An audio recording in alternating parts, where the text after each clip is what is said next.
The rain fell in merciless sheets as Olivia Jenkins clutched her infant son against her chest, trying desperately to shield him from the deluge with nothing but her own body. The hem of her once fine dress was caked with mud, her dark hair plastered to her pale face as she huddled against the wooden wall of Silvercreek Depot, the last stop before miles of nothing but empty Wyoming territory. It was 1878, and she had never felt more alone in her life. Olivia had been sitting in the same spot for nearly 6 hours, ever since the eastbound train had departed without her. Her ticket money, the last of what she possessed, had been stolen while she slept on the hard bench inside. Now, as dusk approached, the station master had locked up for the night, casting a pitying but unhelpful glance her way before disappearing down the muddy main street. The tiny frontier town offered no comfort to a woman without means or connections. Little Thomas whimpered against her breast, his small face scrunching in discomfort. He was only 4 months old, too young to understand why they were wet and cold, why his mother's tears mixed with the raindrops on her cheeks. "Hush now, my love," she whispered, rocking him gently. "We'll be all right. Mama promises." The words felt hollow even as she spoke them. She had no idea how they would survive the night, let alone find their way to a new life. The sound of approaching hoofbeats barely registered through the drumming of rain on the depot's tin roof. It wasn't until a tall shadow fell across her that Olivia looked up, startled and wary. A man sat atop a chestnut quarter horse, water streaming from the brim of his wide hat. His face was partly obscured by the rain and the gathering darkness, but she could make out a strong jaw covered in several days' worth of stubble. He wore a long duster coat, soaked through at the shoulders, and beneath it she glimpsed the glint of something metal at his hip. "Madam," he said, his voice low and graveled, "you can't stay out here. Not in this weather." Olivia clutched Thomas tighter, her body tensing. She'd learned the hard way that men's offers of help often came with unbearable prices. "I'm fine, thank you," she replied, trying to infuse strength into her voice despite her chattering teeth. The stranger dismounted in one fluid motion, revealing his considerable height. He approached slowly, as one might a spooked horse.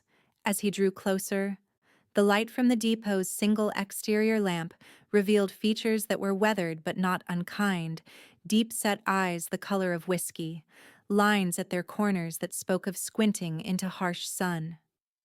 "No offense intended, madam, but you don't look fine," he said, "and that little one surely isn't." As if to confirm his words, Thomas let out a thin, miserable cry. The stranger crouched down, keeping a respectful distance. "Name's Lucas Harrington. I run cattle about 5 miles west of here." He gestured to a small badge pinned to his vest beneath the open duster. "Also serve as deputy when Sheriff Wilson needs an extra hand." Olivia's shoulders relaxed slightly at the sight of the badge, though caution still kept her pressed against the wall. "I've got a warm cabin and food," Lucas continued. "You can stay the night. Get yourselves dry. No strings attached. First thing tomorrow, I'll bring you back to town if that's what you want." Thomas cried again, louder this time, his tiny body shivering against hers. Olivia knew she had no choice. They wouldn't survive a night in the cold rain. "I'm Olivia Jenkins," she said finally, "and this is my son Thomas." Lucas nodded, a faint smile touching his lips. "Pleased to meet you both, Mrs. Jenkins. Now, if you'll allow me." He removed his duster and held it out. When she hesitated, he added, "For the boy, madam. Wrap him up good." Olivia took the coat with trembling fingers and carefully bundled Thomas inside. The garment was wet on the outside but somehow still dry and warm within. "Can you ride?" Lucas asked, nodding toward his horse. "It's been some time," Olivia admitted. "That's all right. Maple's steady as they come." He stepped back toward his mount. "I'll help you up first, then hand you the little one." True to his word, Lucas kept his distance as much as possible while assisting her onto the saddle. His hands were strong but gentle as they guided her, never lingering inappropriately. Once she was settled, he carefully passed Thomas up to her. "Hold tight now," he instructed, taking Maple's reins and beginning to lead them away from the depot on foot. The rain continued to fall as they made their slow journey through town and out into the open country beyond. Lucas walked steadily beside the horse, occasionally murmuring encouragement to both mount and riders. Olivia found herself studying him in the gathering darkness, the broad set of his shoulders, the deliberate way he moved, the occasional glances he cast back to ensure she was secure. After nearly an hour, a small cabin came into view, a warm light glowing from its single window. A barn stood nearby, and Olivia could make out the shapes of cattle in a pen beyond. "It's not much," Lucas said, almost apologetically, "but it's dry and warm." He helped them dismount before leading Maple to the barn. "Go on inside," he called over his shoulder. "Door's unlocked. I'll just see to my horse and be right in." Olivia hesitated only briefly before pushing open the cabin door. The interior was simple but neat, a stone fireplace with a cooking area, a wooden table with 2 chairs, a narrow bed in the corner, and a few pieces of practical furniture.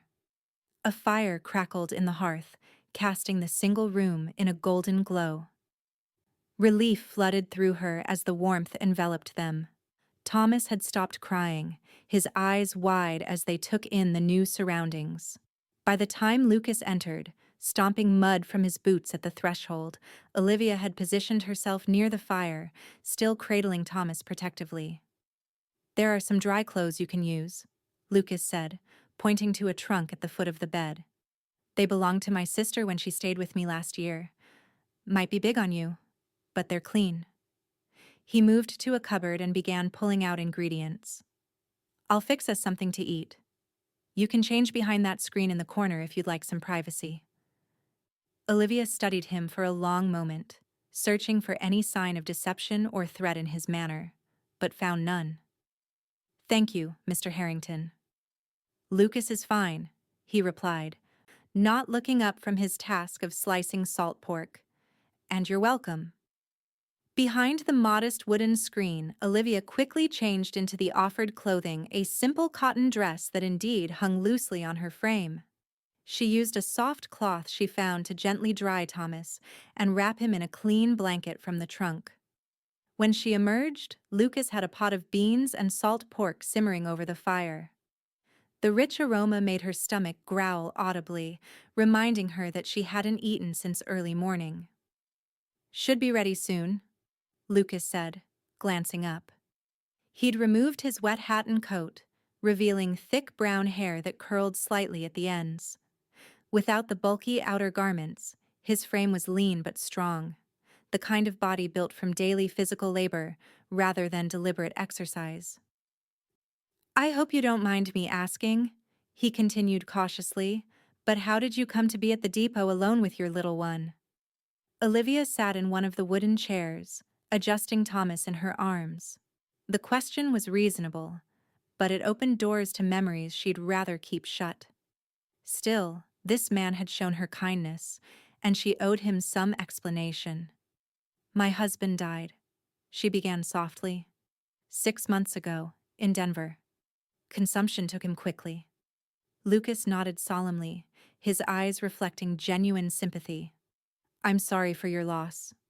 After he was gone, I discovered he'd left us with nothing but debts," Olivia continued, her voice steady despite the pain the words carried. "I sold what I could to pay them, but it wasn't enough. His brother offered to help, but his assistance came with expectations I couldn't meet." Understanding dawned in Lucas's eyes, and his jaw tightened briefly. "So you ran?" "I had family in St. Louis at least. I hoped I still did. I haven't seen them in years, not since I married against their wishes." She glanced down at Thomas, who had fallen asleep in her arms. "I had just enough money for train tickets, but while I was sleeping at the depot, waiting for the eastbound, someone took my purse." Lucas ladled the hot stew into 2 bowls and placed one before her along with a spoon. Eat while it's hot, he encouraged. You need your strength. The food was simple but delicious, especially to her famished body. They ate in comfortable silence for several minutes, the crackling fire and pattering rain creating a soothing backdrop. What will you do now? Lucas finally asked. Olivia set down her spoon, the reality of her situation weighing heavily once more. I don't know, she admitted. I have no money, no way to reach St. Louis. I'm not even certain my family would welcome us if we did arrive. Lucas considered this, his expression thoughtful. Silver Creek's a small town, but there might be work. Mrs. Patterson at the hotel sometimes needs help with cleaning. Or the schoolteacher mentioned needing an assistant. You would help me find employment? Olivia asked, surprised. Why not? Lucas replied simply. Everyone needs a helping hand sometimes. There was something in his tone that suggested he knew this truth personally. What about you? Olivia asked, curious despite herself. A man living alone out here, it can't be easy. A shadow passed over Lucas's features. It's peaceful. After what I saw during the war, peace is worth a fair bit of loneliness. You fought? He nodded. Union Army. Joined up in '63 when I was just 18. Saw things no man should see. He didn't elaborate further, and Olivia didn't press. After they finished eating, Lucas took the bowls to a washing basin while Olivia continued to hold Thomas, who had awakened and was now contentedly looking around the cabin. You take the bed, Lucas said, nodding toward the narrow cot. I'll make a pallet by the fire. I couldn't possibly. You can and you will, he insisted gently. A mother and child need proper rest. I've slept on worse than a cabin floor, believe me. Too exhausted to argue further, Olivia accepted his offer. She settled onto the bed, which was surprisingly comfortable with its straw-filled mattress and warm quilt. Thomas nestled against her, his small warm body a reminder of all she had to live for. As she drifted toward sleep, she watched Lucas through half-closed eyes as he laid out blankets near the hearth. There was something reassuring about his quiet, efficient movements, the careful way he added another log to the fire, checking that it would burn through the night. It had been so long since anyone had shown her such uncomplicated kindness. Despite her wariness and the uncertainty of what tomorrow would bring, Olivia felt something she hadn't experienced in months: hope. Morning arrived with gentle fingers of sunlight reaching through the cabin's single window. Olivia woke to find Thomas still sleeping peacefully beside her. The cabin was warm, the fire rebuilt, but Lucas was nowhere to be seen. She sat up slowly, her body stiff from days of travel and stress. The blankets Lucas had used were folded neatly by the fireplace, and she could smell coffee brewing on the stove. The door opened, and Lucas entered carrying a pail of fresh milk. He nodded a greeting, his expression warming when he saw she was awake. Morning, he said. Thought you might sleep longer. You looked plumb exhausted last night. What time is it? Olivia asked, smoothing her tangled hair self-consciously. Just past 7. I've been up since dawn, tending to the animals. He poured some coffee into a tin cup and offered it to her. There's bread and preserves on the table if you're hungry, and fresh milk for the little one, though I reckon he's still nursing. Olivia felt heat rise to her cheeks at his matter-of-fact reference, but nodded. Yes, though he's starting to take a bit of softened food too. Good timing then, Lucas said, seemingly oblivious to her discomfort. I need to head into town today. Sheriff Wilson's expecting me. I can ask around about work for you while I'm there. Olivia cradled the warm cup between her hands. You've already done so much. Hardly anything at all, he interrupted mildly. Besides, helping folks is just what neighbors do out here. Territory's too harsh to survive alone. As they ate breakfast, Lucas outlined his plan. He would go to town alone first to speak with the sheriff and inquire about employment opportunities. Then, If Olivia was agreeable, he would return for her and Thomas in the afternoon. "You're welcome to stay here in the meantime," he added. "Rest up. There's a wash tub behind the screen if you'd like to freshen up. I can heat water before I go." The offer of a proper wash was too tempting to refuse.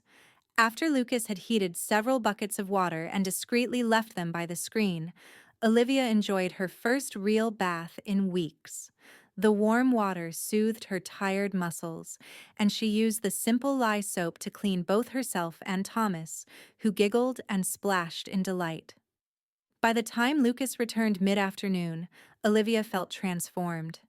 She had washed her own dress and hung it to dry by the fire, and was once again wearing the borrowed clothes, which she'd adjusted with pins to fit better. Thomas, clean and fed, was happily lying on a blanket, practicing his newfound skill of rolling over. Lucas paused in the doorway, hat in hand, looking momentarily taken aback. With the dirt and exhaustion washed away, Olivia's natural beauty was evident: high cheekbones, clear green eyes, and a mouth that suggested she once smiled often. "You look," he started, then seemed to think better of whatever he was going to say. "Rested," he finished. "That's good." "Did you learn anything in town?" Olivia asked, too eager for news to notice his momentary discomfiture. Lucas brightened. "As a matter of fact, I did. The hotel could use help with laundry and cleaning rooms, 3 days a week. And Reverend Miller's wife is looking for someone to assist with the young children during Sunday services." Olivia's heart leapt with hope. "That's wonderful news." "There's more," Lucas continued, setting his hat on a peg by the door. "Mrs. Patterson at the hotel has a small room above the kitchen she's willing to let you use in exchange for part of your wages. It's not much, but it would be a start." Tears pricked at Olivia's eyes. "I don't know how to thank you." "No need for thanks," Lucas replied gruffly. "Everyone deserves a chance." He glanced down at Thomas, who was watching him with curious eyes. "He's a handsome boy. Got your eyes, I think." The casual observation touched Olivia unexpectedly. Her late husband had never commented on their son's resemblance to her. "Would you like to hold him?" she offered suddenly. Lucas looked startled, then hesitant. "Been a long while since I held something so small. Might not remember how." "It's not something you forget," Olivia assured him, carefully lifting Thomas and approaching Lucas. After a moment's hesitation, Lucas awkwardly received the infant, his large hands seeming enormously out of place supporting the tiny body. Thomas studied the new face above him with serious concentration before breaking into a toothless smile. "Well, look at that," Lucas murmured, a slow grin spreading across his face. "He's a friendly little fellow." Something shifted in Olivia's chest as she watched this strong, weathered man hold her son with such gentle care. Lucas caught her gaze and held it for a beat too long before clearing his throat and carefully returning Thomas to her arms. "We should head to town," he said, his voice slightly rougher than before. "Get you settled before nightfall." The journey to Silvercreek was more pleasant in the clear afternoon light. This time, Lucas rode Maple while Olivia sat behind him, one arm holding Thomas securely in a sling across her chest, the other lightly gripping Lucas's waist for balance. The physical proximity felt strange after months of avoiding men's touch, but there was nothing threatening in Lucas's solid presence. Silvercreek revealed itself to be little more than a single main street, with a handful of side alleys, a typical frontier town that had sprung up around the railroad depot. There was a general store, the hotel, a saloon, a small church, the sheriff's office, and a scattering of other buildings that served the surrounding ranches and farms. Mrs. Patterson, the hotel proprietor, was a brisk, practical woman in her 50s with sharp eyes that missed nothing. She looked Olivia up and down assessingly, but seemed satisfied with what she saw. "Lucas speaks highly of you," she said after introductions were made. "Says you're fallen on hard times, but willing to work. That counts for something with me." The room she offered was indeed small, barely fitting a narrow bed, a crib fashioned from a wooden crate, a washstand, and a small trunk for belongings, but it was clean and private, with a small window overlooking the back garden. "You'll start tomorrow," Mrs. Patterson informed her. 6 in the morning until noon, Mondays, Wednesdays, and Fridays. $2 a week plus room. Meals you take in the kitchen after the guests are served. It wasn't much, but it was a beginning. Olivia accepted gratefully. As evening approached, Lucas lingered awkwardly in the hotel's small back parlor where Mrs. Patterson had left them to say their goodbyes. "I'll check in on you in a few days," he said, twisting his hat in his hands. "Make sure you're settling in all right." "That's very kind, but you've done more than enough," Olivia replied, though part of her hoped he would indeed return. Lucas seemed about to say something more but instead nodded and turned to go. At the door, he paused. "Mrs. Jenkins?" "Yes?" "I'm glad I found you at that depot."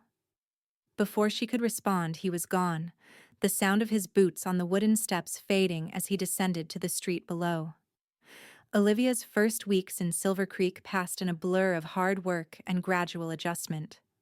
The hotel laundry was back-breaking labor hauling water, scrubbing sheets and towels, ironing and folding, but Mrs. Patterson was fair, if exacting, and the other hotel staff were friendly enough. On Sundays, Olivia helped mind the smallest children during services, which earned her an additional 50 cents a week and the acquaintance of most of the town's families. Thomas thrived in their new environment. At nearly 5 months old, he was increasingly alert and responsive, delighting in the attention he received from the hotel staff and Sunday school children alike. Mrs. Patterson, despite her stern demeanor, had a soft spot for the infant and often watched him while Olivia worked. True to his word, Lucas stopped by the hotel regularly, usually with some small gift, a jar of honey from his bees, a wooden rattle he'd carved for Thomas, fresh eggs from his hens. Each time, he inquired after their welfare with genuine concern, never staying long but leaving Olivia with a curious warmth that lingered after his departure. As autumn deepened toward winter, Silver Creek prepared for the season's isolation. The train would continue to run unless the snow grew too deep, but many of the outlying ranches would be cut off for weeks at a time once the heavy snows began. One crisp November afternoon, Lucas arrived at the hotel looking more formal than usual, wearing a clean shirt and his least weathered hat. He caught Olivia as she finished her shift, Thomas bundled against the chill in her arms. "Mrs. Jenkins," he greeted her, his normally confident voice carrying an unusual note of hesitation. "I was wondering if you might accompany me to the harvest social at the church this Saturday evening." Olivia blinked in surprise. "The social?" "Yes, madam. Everyone in town will be there. Good food, some music." He shifted his weight slightly. "Thought you and Thomas might enjoy it. As friends, of course," he added hastily. The clarification stung in a way Olivia hadn't expected. In the week since their first meeting, she'd come to look forward to Lucas's visits, to value his steady presence and quiet strength. She'd caught herself more than once watching him when he didn't notice, admiring the way he moved with such unconscious grace for a man of his size, or how his rare full smile transformed his serious face. "I'd be happy to attend," she replied, pushing the unexpected feelings aside. "As friends." Lucas's relief was palpable. "I'll call for you at 6 then." Saturday arrived with a flurry of activity at the hotel as guests departed early to prepare for the social. Mrs. Patterson, noting Olivia had no appropriate attire for the occasion, lent her a dress of deep burgundy wool that had belonged to her daughter. "It's a bit old-fashioned," the older woman said, as she helped Olivia pin the garment to fit her smaller frame, "but it's warm and respectable. A woman needs at least one good dress." There was knowing gleam in Mrs. Patterson's eye that made Olivia blush. "Mr. Harrington and I are just friends," she felt compelled to clarify. Mmm, was all Mrs. Patterson replied, securing the last pin. Well, you look lovely, friends or not. And that Lucas Harrington is a good man. One of the few who came back from the war still whole in the ways that matter. Before Olivia could ask what she meant, there was a knock at the door downstairs. The church hall had been transformed for the harvest social with bunting, lanterns, and tables laden with food brought by every family in town. A small group of musicians, a fiddler, a man with a banjo, and another with a harmonica played lively tunes in the corner, while children darted between the adults' legs in games of chase. Lucas was a different man in this social setting, still quiet, but more at ease, greeted warmly by nearly everyone they passed. He introduced Olivia proudly, his hand occasionally coming to rest lightly at the small of her back as he guided her through the crowd. "You seem well liked here," Olivia observed as they found seats at one of the long tables, Thomas contentedly watching the activities from her lap. Lucas shrugged modestly. "Been here going on 5 years now. Folks know me." "Deputy Harrington is being humble," interjected Reverend Miller, who was passing with a plate of cornbread. "He's one of the most respected men in the county. Last winter, he rode 15 miles through a blizzard to fetch the doctor for the Anderson boy. Probably saved the child's life." Lucas looked uncomfortable with the praise.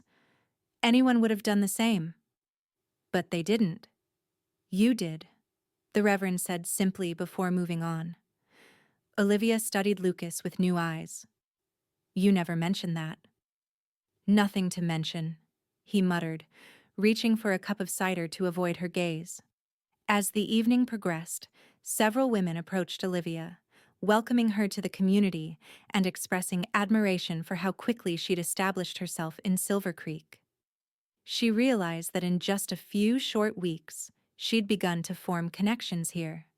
Mrs. Patterson, the other hotel workers, the mothers from church whose children she watched. When the music slowed to a gentle waltz, Lucas hesitantly extended his hand. "Would you care to dance, Mrs. Jenkins? I'm not very practiced, but I can manage not to step on your toes at least." Mrs. Patterson, who had been sitting nearby, immediately offered to hold Thomas. "Go on," she encouraged. "You young folks should enjoy yourselves." On the makeshift dance floor, Lucas carefully placed one hand at Olivia's waist, taking her right hand in his left. There was a proper distance between them, but Olivia was acutely aware of his proximity, the clean scent of soap and leather that clung to him, the surprising grace with which he led her through the simple steps. "You dance better than you let on, Mr. Harrington," she teased. A faint smile tugged at his lips. "My mother insisted all her children learn, said it was a civilized skill, even for boys who thought they'd only ever dance with horses and cattle." "She sounds like a wise woman." "She was," he agreed, a flicker of old grief crossing his features. "Died while I was away at war. Influenza took her and my youngest sister both in the same week." "I'm sorry," Olivia said softly, unconsciously tightening her grip on his hand. Lucas's eyes, warm amber in the lantern light, held hers. "It was a long time ago." His gaze dropped briefly to her lips before he looked away, clearing his throat. "You look beautiful tonight, Mrs. Jenkins, if you don't mind my saying so." The compliment, delivered so earnestly, sent warmth spreading through Olivia's chest. "Thank you. And please, after all this time, I think you might call me Olivia." "Olivia," he repeated, as if testing the feel of her name in his mouth. "Then I insist you call me Lucas." "Lucas," she echoed, and something shifted between them, some invisible barrier dissolving as they continued to move in time to the music. The spell was broken when the song ended and a more lively tune began. They returned to where Mrs. Patterson sat bouncing Thomas on her knee, the baby laughing with delight at the attention. The remainder of the evening passed pleasantly, with good food, conversation, and the comfortable sense of belonging to a community. When it was time to leave, Lucas escorted Olivia and Thomas back to the hotel, carrying the sleeping infant with natural ease. At her door, Lucas carefully transferred Thomas to Olivia's arms. Their fingers brushed in the exchange, and neither pulled away immediately. "Thank you for coming with me tonight," Lucas said softly, mindful of the sleeping child. "Thank you for asking me," Olivia replied. "It was the most enjoyable evening I've had in a very long time." Lucas studied her face in the dim light of the hallway lamp, his expression open and vulnerable in a way she hadn't seen before. "Olivia, he began, then stopped, seeming to reconsider his words. "I hope we can do it again sometime." "I'd like that," she said, and meant it. He nodded, a gentle smile warming his features. "Good night, then." "Good night, Lucas." As winter tightened its grip on Silvercreek, Olivia found herself settling more firmly into the rhythm of small-town life. The hotel's business slowed with the colder weather, but Mrs. Patterson kept her on, finding additional tasks to justify her wages. Thomas, now 7 months old and attempting to crawl, charmed everyone he encountered with his sunny disposition and infectious laugh. Lucas continued his regular visits, often bringing supplies that were becoming scarce, as the snow made travel difficult: coffee, sugar, fresh vegetables from his root cellar. Olivia noticed he never brought similar items to other townspeople and wondered at the special attention. Their friendship deepened with each meeting. Lucas began staying longer, sometimes sharing simple meals with her in the hotel kitchen after the guests had been served. He spoke more freely of his past, his childhood on a farm in Ohio, his 3 years of military service, his decision to claim land in Wyoming Territory after the war, rather than return to a home filled with too many ghosts.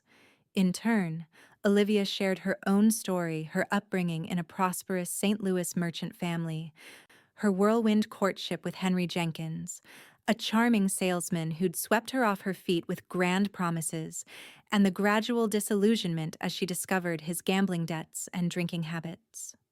"I was so naive," she confessed one evening as they sat by the hotel's kitchen fire, Thomas asleep in his crib nearby. "I thought love would be enough to change him." Lucas considered this, his face thoughtful in the firelight. "Some men can't be changed by love, or won't let themselves be." He paused, adding quietly, "And some men are changed by it without even trying." There was something in his tone that made Olivia look up sharply, but Lucas had already risen to add another log to the fire, his back to her. 3 days before Christmas, the worst blizzard in years descended upon Silvercreek. Snow piled in drifts higher than a man's head, and bitter wind howled down the town's single street, forcing everyone indoors. The hotel's few remaining guests gathered in the main parlor, sharing stories to pass the time while the storm raged outside. By evening, Olivia began to worry about Lucas. He hadn't been to town in 3 days, and his ranch was isolated even in good weather. When she expressed her concern to Sheriff Wilson, who was staying at the hotel until the roads cleared, he shook his head gravely. "Harrington's place is cut off for sure. No one could make that ride in this weather." Seeing her distress, he added more gently, "Lucas is experienced. He'll have prepared for winter." "Try not to fret, Mrs. Jenkins." But Olivia did fret, especially as one day stretched into 2, then 3, with no sign of the storm abating. By Christmas Eve, she found herself constantly at the window, searching the white wasteland for any sign of movement. It was mid-afternoon when a shout from the street drew everyone to the front of the hotel. A figure on horseback was approaching slowly through the deep snow, horse and rider both nearly unrecognizable beneath a thick layer of white. "It's Harrington!" someone exclaimed as the rider drew closer. Olivia's heart leapt into her throat. Without thinking, she grabbed her shawl and rushed outside, heedless of the biting cold. Lucas was barely conscious by the time he reached the hotel steps, his face raw from exposure, his body slumped over his faithful Maple's neck. Several men hurried forward to help him dismount, half carrying him into the hotel's warmth. "Get him by the fire," Mrs. Patterson ordered, taking charge. Mary, fetch brandy. Sam, see to his horse. They settled Lucas in the parlor's largest chair, removing his frozen outer garments and wrapping him in blankets. His lips were blue, his fingers white with the early stages of frostbite. Olivia knelt beside him, chafing his hands between her own. Lucas, can you hear me? His eyes fluttered open, focusing slowly on her face. Olivia, he murmured, his voice a rasp. Had to make sure you and Thomas were safe. You rode through this storm for us? She asked incredulously, tears pricking her eyes. A ghost of his familiar smile touched his cracked lips. Couldn't miss Christmas. From inside his partially thawed coat, Lucas withdrew a small package wrapped in oilskin and a burlap sack. For Thomas, he said, indicating the sack, which proved to contain a beautifully carved wooden horse. And for you, he added, pressing the oilskin package into her hands with trembling fingers. Unwrapping it carefully, Olivia revealed a small book of poetry, its leather binding worn but well cared for. Inside the cover was an inscription, "To my son Lucas, may these words bring you comfort when mine cannot. With love, Mother." Lucas, she breathed, understanding the value of such a gift. I can't accept this. Please, he insisted, his voice stronger now as warmth returned to his body. I want you to have it. Something beautiful for... He broke off, coughing violently. Mrs. Patterson appeared with a steaming mug. Enough talking. Drink this, then rest. The following day, Lucas was recovered enough to join the hotel's modest celebration. The storm had finally passed, leaving Silvercreek buried but intact, its residents determined to make the holiday festive despite their isolation.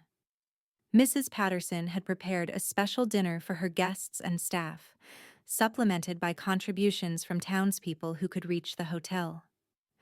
The parlor was decorated with pine boughs and ribbons, and someone had found a small fir tree which stood in the corner adorned with paper stars and dried berries.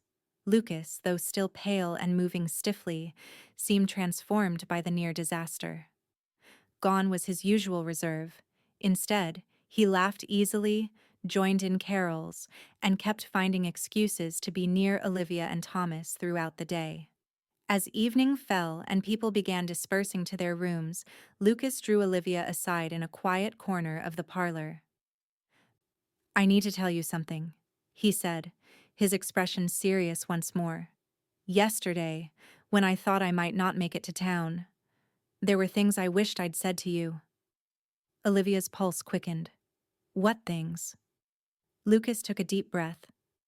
I know it hasn't been long since you lost your husband, and I know you came here running from trouble, not looking to find...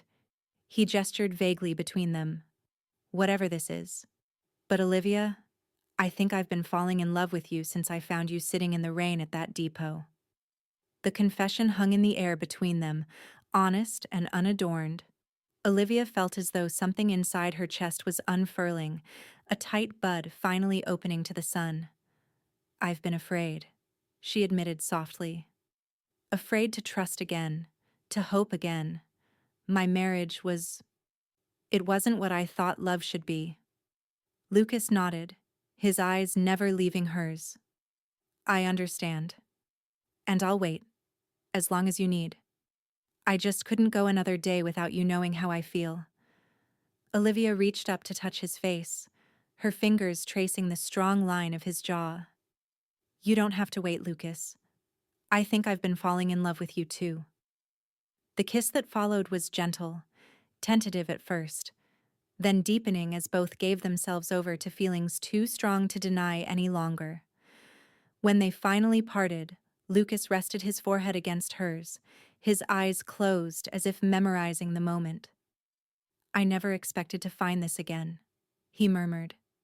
After the war, I thought that part of me was dead. Olivia understood. She too had believed her heart beyond revival after the pain and disappointment of her marriage. Yet here they were, Two wounded souls finding unexpected healing in each other. As winter slowly released its grip on Silver Creek, Lucas became a daily presence in Olivia and Thomas's lives.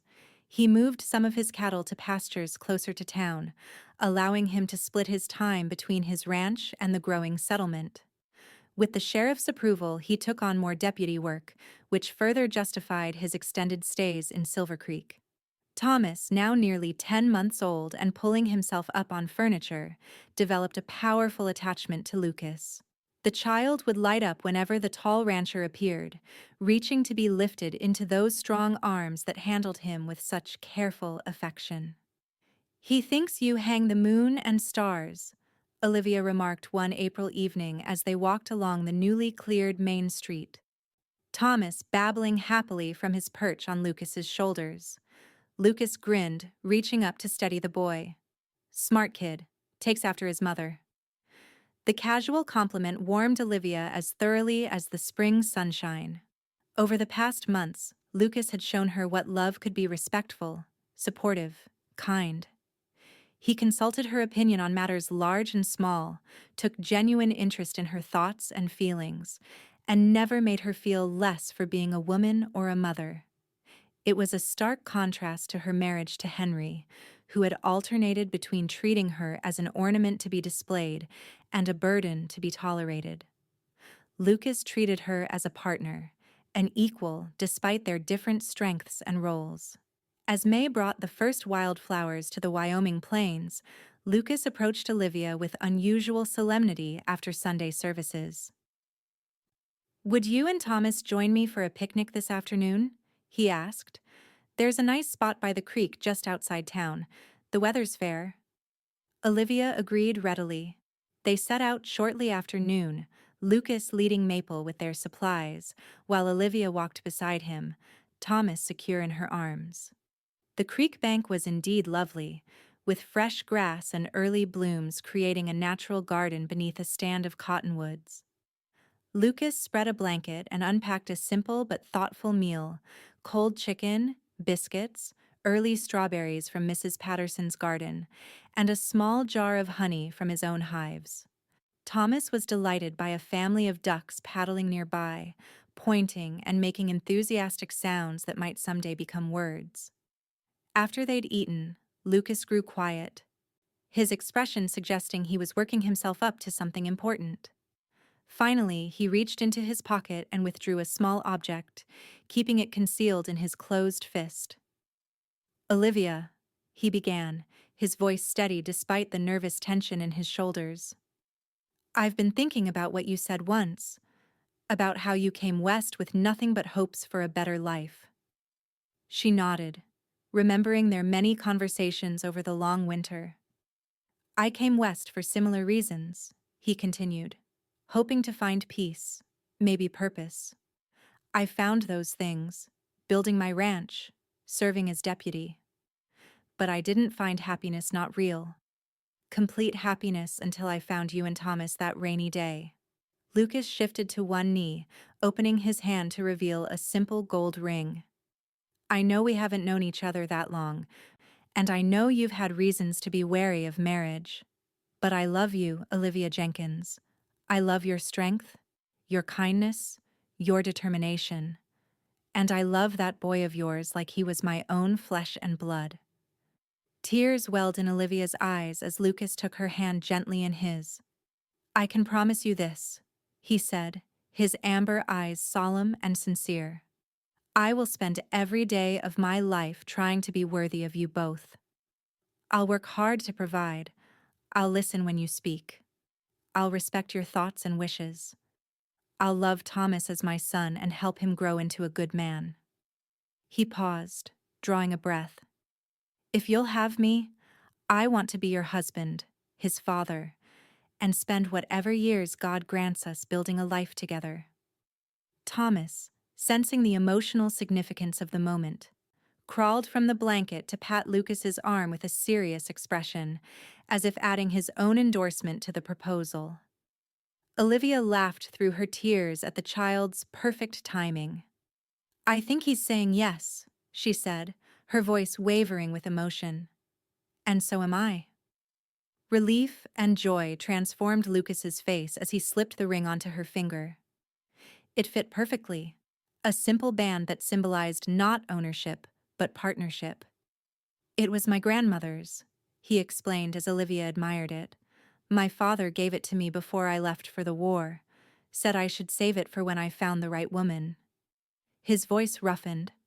"I never thought I would." "And I never thought I'd trust enough to love again," Olivia replied softly. "But you changed that, Lucas. You showed me what real love looks like."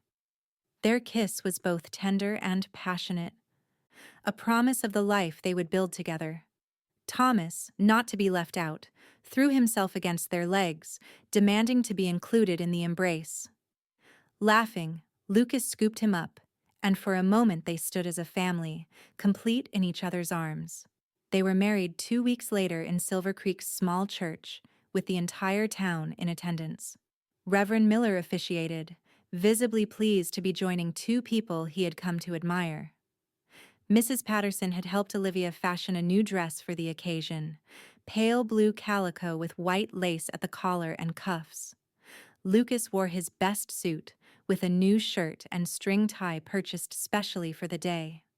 Thomas, dressed in a miniature suit that one of the town's seamstresses had made as a wedding gift, was carried down the aisle by Mrs. Patterson, who then stood proudly beside Olivia as her matron of honor.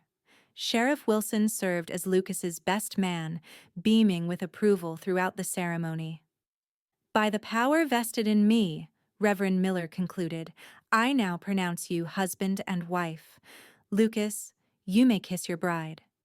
The kiss they shared was brief but heartfelt, mindful of their audience, but unable to completely contain the joy that overflowed between them.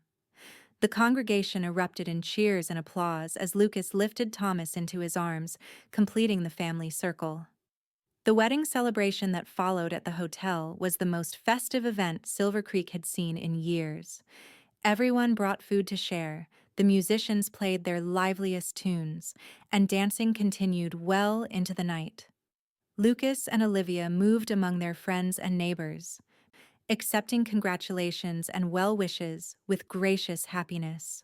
As the evening wound down, Lucas led his new family toward the waiting wagon that would take them home to his ranch, their ranch now. He had spent the weeks leading up to the wedding expanding and improving the cabin, adding a second room for Thomas and making the main living area more comfortable for family life. Mrs. Patterson pressed a package into Olivia's hands as they prepared to depart. "Wedding gift," she explained gruffly, though her eyes were suspiciously bright. "You've been like a daughter to me these past months. I wish you every happiness." Olivia hugged the older woman tightly. "Thank you for everything. I don't know what would have become of us without your kindness." "You'd have managed," Mrs. Patterson replied confidently. "You're stronger than you know, but I'm glad it worked out this way." The drive to the ranch was peaceful in the late spring evening, stars appearing one by one in the darkening sky. Thomas fell asleep almost immediately, lulled by the wagon's gentle motion. Lucas drove with one arm around Olivia's shoulders, occasionally glancing down at her with an expression of wonder, as if he couldn't quite believe his good fortune. "Welcome home, Mrs. Harrington," he said softly as they approached the cabin, its windows glowing with welcoming light he'd arranged for a neighbor to prepare it for their arrival. The name, her new name, sent a thrill through Olivia. "It sounds right," she murmured, leaning into his solid warmth. "As if I was always meant to be Olivia Harrington."